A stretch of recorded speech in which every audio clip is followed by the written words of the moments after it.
Bote na balane sur Masolo TV, nebete vous allez belé ou vous avez besoin de la internet Nabino, ou ezali ndeko Nabino, frère Nabino, petit frère Nabino, cousin, confrère, grâce Mango, nazali na moukou nazali ndeko moko pembe na ngali kutu, et ça y est, bota beaucoup la komona. Bonjour messieurs. Bonjour. Komona ni et ce komona na ezali belé. Justin Toubibele, moko aba congolais, tuni to traiter actualité aux à la I. Nayebi que journaliste est moko a annoncé, mais on a lancé Nabino pour s'abonner massivement la chaîne Nabino Masolo TV, la surprise est vraiment makasi. Nayebi était bolandi de Justin Denga Lobi, si j'ai nabi sur les zali instant avec Mukuna, Pascal, Makamboua Zosala, Kakambo Balaniso. Yango na ligina yeba monsieur avec Pascal Mukuna, azo mené combat na avec qui? Azo mené combat na ye moko, combat ya buzoba, na yebite so ba ko benga combat. Oh, nous sommes en train de combat, il y a personne qui m'a dit, on comprend qu'il y a un problème, une fois qu'il y a un bac qui va être à la norme, tout le monde est CNPP. Parce qu'il a évité combat ni nous, on a même. À comme on distrait par un zambé, à Tika Bouzoba, on a ça, le coup, on a yé, on a ça, on a combat zambé, ça, on a combat. Est-ce que ça, toléré tout et ça normal parce que mon pas les garanties parce qu'il n'a pas baillé à politique, est-ce que ça dit bien? Mais ça Bouzoba, tant que j'ai commis déjà, on va mon pasteur pour mon finger, tout comme on critiquer, ou comme on ça va critiquer à Bouzoba, yo mon zoé va tirer la conséquence. Et on a bon mon image et bien. Alors, vous allez pour tout contre dans ma tambour et tout ça là. Ah, non, ça contre, non, on a ça combat moi à Bouzoba, ça distraction. Yo que nous fondons Kabila minute pour joindre. Parce que Kabila a d'abord protégé la loi sur les statuts et l'ancien chef de l'État. Il y a un fond pour joindre. Au moment où il s'attend, on se distrait. Est-ce qu'on attendra d'abord? Est-ce qu'on attendra d'abord? Est-ce qu'on attend autant? D'abord. Nous comprenons. Hein? C'est que nous avons porté comme homosexuel ou ça à l'autre côté. Mais ça dit Bouzoba, parce que l'ancien chef de l'État dans le statut, ils ont garanti rien. Ils ont battu là. Il y a beaucoup de fonds d'aide. Dans la minute où on a Congo, nous avons le droit de livrer et ça va tisser que parce que Kabila pas redevable dans la justice en Mboka na biso, il faut redevable dans la justice internationale. Pour avoir na Mboka na biso, azana statut où ils ont protégé yé. Beaucoup na osa Bouzoba, lié mbon on a Kabila. Au lié papa, au lié mbon on a Kabila. Tika au distrait va dans Zambie. Tika au distrait va dans Zambie. Quand on a dit avec nous on a travaillé dans Kabila, parce que pendant 18 ans, mais tout le monde il faut aller à voir ici bas. Donc ça veut dire intérêt de non, Aza caméléon, moi je vais tourner sur la caméléon à soutenir avant nous. Aza un problème. Tant on vous dit Bitumba pendant 18 ans, on a été que tout ça il va marcher. Toujours réclamer élection, tout ça pour ça changement mon programme. Il y a pendant Boboya, ça n'est pas soutenir Kabila. Maintenant Lelo est signé élection Salami président changé. Il y a d'autres idées nani, alingi nini. La minute va faire cette élection mais ça Bouzoba, au moins peut-être qu'ils ont raisonné dedans. On a un problème. Est-ce que à la tara pantalon? Est-ce que vous avez un pantalon? Vous avez un veste à l'école, pas un pantalon. Comment on a ça les abonnés? On a mis un nabu. On a dit un veste à l'école, pantalon, ils ont boulou là.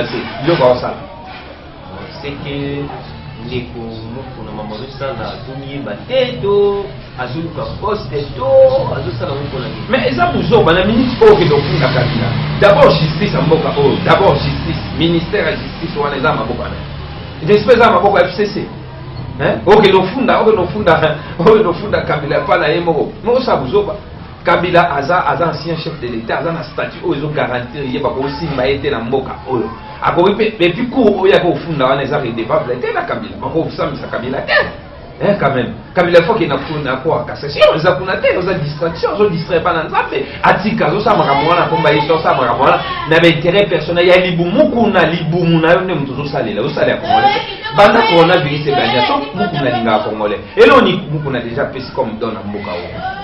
Badunyo so ba pesa ba masque ba muku na pesi nini ozoni na congolais na nini tu as l'argent au lieu mbongo FCC pendant 18 ans ozana na mbongo de est-ce que pesa ta masque à 300 la population olinga kongo na nini ozo kosa population na ebite na bato Hollande wana bazana problème ya mo mo se mazana na raison na yebisa mo ba médiocre o nyoso zona nda yo mukuna boza ba médiocre ndenge mo mais dans 2018 Zaki président à la campagne à M. Chagari. c'est pour une déficit candidat malheureux ramassé Chadar à limité, comme la 2019, comme on peut soutenir Félix Tshisekedi. C'est selon moi le monde. Tala, on a mboka wa toza shuba mikete, to comme d'aba politicien avéré, to comme ba politicien, to comme na maele. Tu vois shuba mikete. Mukuna ozoluka ba pesa oseni. Ozoluka ba pesa oseni. Tika ko distraire population. Ozoluka seni. Tika la bana IDPS va sur pouvoir na ba sala bazana tala ba yo zana kabila tika ba vanti. Soko bebana kabila kuno zoluka seni pour appeler seni na CC tata to yebio déjà papa zo tambola na veste pa ma pantalon izate biloko zo sala wane makambo sala ya mwana kalami te to dévoiler papa zo luka seni otambola veste pa ma na kisini mais elaxi ko ça problème na pour ma mutu hein au moins dem to bimi bo pantalon na CC te merci vraiment bala ni masolo tili bolani ndenge basinistre bautaka Brazzaville abaya muku no pesa combien opesa eloko te ata don moko opesaka te banda coronavirus ebande opesi don nini bakretien bato bapesa ko mabonza chaque jour yo opesi nini banda coronavirus ebandi mbongo ole na FCC opesi congolais nini lelo ozoluka komba po opesa congolais nini banda na batana mwa bamaske ata na mwa biloko ya mike ata visite apama na hôpital omona baninga bamisise kuto oyo tofingafinga bandoki wana bapesa ata baloso bapesa ata badona baorphelin yo opesi nini bafali bapesi banani bapesi yo opesi nini mukuna tia beaucoup d'argent que tu vas manger avec Kabila opesi nini ozolinga congolais na nini banda d'abord na baction ya mike toyebake olinga congolais papa tika papa oza na pantalon te oza na veste quoi bana dia masolo TV bolani ndenge de Justin Lobi bazali pe sous pasteur aïbsa biso état que pasteur état que politicien mais c'est souvent maman pour nous ça la bino pasteur vous mais c'est ça la Bible est claire il y a des pasteurs hypocrites. Il y a des gens hypocrites. Ce n'est pas avoir une église, aux églises d'autres types de pasteur, non. Et ça caractère, et ça comportement aux affichés. Combien de l'église d'autres types de pasteur, aux pasteurs, aux pasteurs, aux hypocrites. Aux hypocrites. Tu n'es pas digne d'être un bon pasteur. Un évêque doit être irréprochable. La Bible le lion. Mais tu as imaginé la pornographie, sur le monde. Mais ça sonne. Oh, quoi ça y est. Et ça, peut-être, ça solo, yo. Yesu il y a des serviteurs hypocrites, aventuriers, mais c'est comme ça, c'est l'accomplissement de la Bible. Que voulez-vous? Mukuna a accomplissement ya prophète ma BO baloba na Bible. Yango wana. Mais il y a des olaxa papa, ils olaxa. Il y a un évêque qui doit être irréprochable, mais il est irréprochable. Regarde ce qu'il a fait comme image. Et azobo yango en plein air ami soba. C'est là moi sur la bimage de fond et bon là. On va regarder le candidature dans ces pays. Papa, on a besoin de yako que nous funda kabila dans ces pays. C'est quelle base? Il y en a d'autres qui ont un problème à la veste à l'écolo, na moniere mais à la pantalon té. À la tika na calé soit pas. Mais pourquoi tu dis pas si vous comprenez que ça profite pour na Félix pour bon moni bande ko na biso IDPS on a na na pesa le message. Bande ko na biso IDPS bozo se distraire.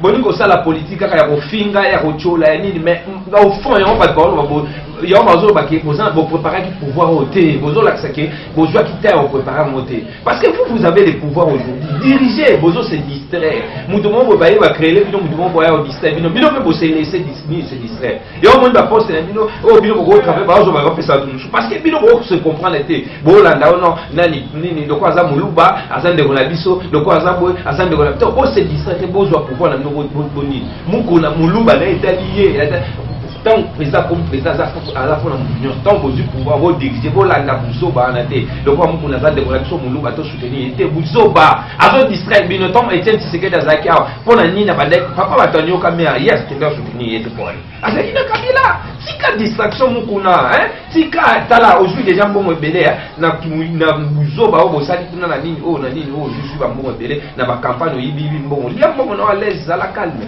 tika otumisa kabila ba de rambo vanda na we papa c'est que selon ngai ba kaide pesa balinga ki basala boye ba tala 2018 le voici à soutenir si ba voter ba ki pepi makambo na été le ko ba do chaika boiseki ba on peut ba la case de distraction.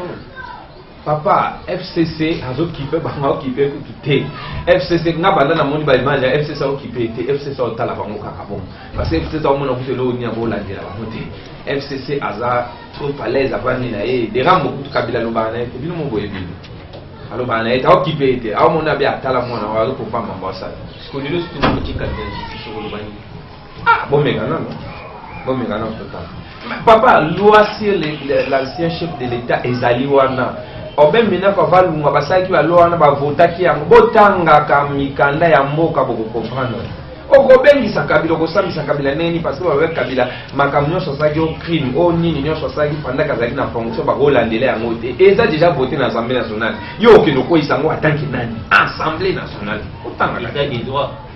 mais l'état des droits lobi il faut respecter mpe baloi oyo ya mboka loi oyo ya mboka oyo ezalaki voté na assemblée nationale yango wana l'état des droits faut respecter yango yo kasi ka Félix lelo osalere fois que nous salelo ba yebe lo ba commencer et pas commencer mais ndenge ndeko mukuna lekaki na mosolo na politique epa ndeko eliezer alobaki ete ko voter kabila place kabila bomaba kabila boma Laurent Désiré Kabila elobi ni place wana mais justice et fonctionnement na ba ordre na ba norme nango yaka na ba preuve oyo elakisiki abomaki nga kokota ya kabila te to na boza nini yaka na ba preuve nango lakisa yango yango abomaki yango ba filme yango video loko ya yeba lakisi video ya pe na video oyo amonaki kabila zo boma papa na ye so aye nango mais ba otala eza te ka koloba na monoko no makambo oyo azosala azovandirige bino bapasteur to azosisa bino palea papa awasala makambo na ye na ndenge na ye awasala makambo na ye makambo awasala wana ça engage que lui ça n'engage même pas l'église azo engagé ye na libumu na ye na bana na ye na ndako na ye makambo église etali kuna te il fait ce qu'il fait là makambo wana valoriser ou pas valoriser la Bible est claire il y a toujours des faux prophètes qui existent mais na constat mo nasali soki bandeko politique basali bavideo ya sex staff po balakisaka mitakala na bango tolobaki eza ya solo mais mpo na bapaster toloba ezalaka bamontage ekolaki paster Moïse Mbie oyo eza bamontage Mike Bakenza oyo ezalaki montage lelo susu ndeko mokolo eza bamontage est ce que bino bakosi boza basali ya nzambe ya solo to bozomikotisa kati ya mosolo makambo ya bino pourquoi c'est que bango mpe bapoliticien mpe ezalaka bamontage problème eza montage ou pas montage problème eza tozanga na deux personnes okokosa te eza motema eza conscience na yo na nzambe okokosa bango te nayebi ke na mokili oyo eza na bato mosusu bazalaka bafanatike ya bato ata amoni mabe ya motu boya koboya na ye kaka c'est clair oyo amoni ke eza montage bible eza clair non elobi so oza avocat du diable bokwea so olanda aveugle bino mibale bokwea eza ke ntango omoni bayebi so babi mai ningala baba mai ningala pamba te so mai ningali c'est qu'il y a un problème soki oyo ondimandimi il est libre il n'a qu'à se défendre devant son Dieu mais ngala yebi ke ezala montage te biso totali oyo tomoni toévalue so eza solo tali ye na nzambe il va se justifier mais ngala kokotela mutu te nous tous nous sommes des hommes nous avons la chair nous pouvons tomber mais na bata oyo vraiment bata oyo ezoya makambo c'est vrai il faut makambo nyonso ya parce que la Bible est claire parce que toza ata la nous sommes à la fin des temps oh bah devait dire dans la Bible qu'il y aura des choses qui vont être révélées et oh bien ce moment même que il c'est bon je suis très heureux pour avoir cet accomplissement c'est que des monde ko bichimo ntaimba kala mingi keto koyiba bango ba makambo na bango sike mo ekomi ko mais c'est ça et encore là il y a pas mon avant la Bible avec d'ici Dieu va dévoiler va tenir son ba bomba na simala il est en train de dévoiler il montre comment il joue sa carte. Qu'est-ce que moi je peux dire de là ce qui est vrai que babi mwinda te bombani wapi suka suka mon na kaka que soit les durées de la vie solaire apparaîtra c'est ça c'est qui sont les diables qui sont du groupe mais c'est ça clair de mon yango tout à la actualité n'est continuer mais bato nyonso bala na muku na botika bo se distraire bo ça va surtout bola na mamwantambe to prier pour la coronavirus to ebaleni ndeni nzamba abati na mboka na surtout se distraire te na buzoba ya mutu mo boali nga bato distraire kongo mobimba pour na buzoba pense te tant to bande bolite biso nyonso yo zala ki ya mi tikala koto za wana tikala c'est moi qui m'intéresse les rois qui vous intéressent des conflits mais intéresse au lukana la politique on va tirer ba conséquences c'est pas conséquent c'est que consigne ko pesa ni ko mutuna na yebi ça est papa o les des coquilles hein je lis coquilles ce qui est vrai au moni libumu o etonda raté kilo ko tika aussi ça bilo nyon sauté o juana e coquille vanda zala les sana makambo susu c'est mystère et aux amalam des amalam te au moni que zela na yo ba bible lui ko zala pierre d'achèvement te kono maninga musu so comme pierre d'achèvement kono maninga musu et comme il soum parce que dans zela na ba tebele ba ngokumi ko isama ba tebele ba bungisa ba boyambi parce que ba ndeko mono tanto un modèle mais regarde ce qui est maintenant napesi mbote mingi na balangi ya Masolo TV tokomi na suku ya magazine ya miso. Merci vraiment ndenge bolandi miso na bokebi nyonso ndenge ndeko Justin Pasteur Justin alobi na nzela ya Masolo TV. Mbote mingi na balandi nyonso ya Masolo TV baboni ya Masolo TV botika ke nzambe apambola bino na misala na bino kino toujours liboso.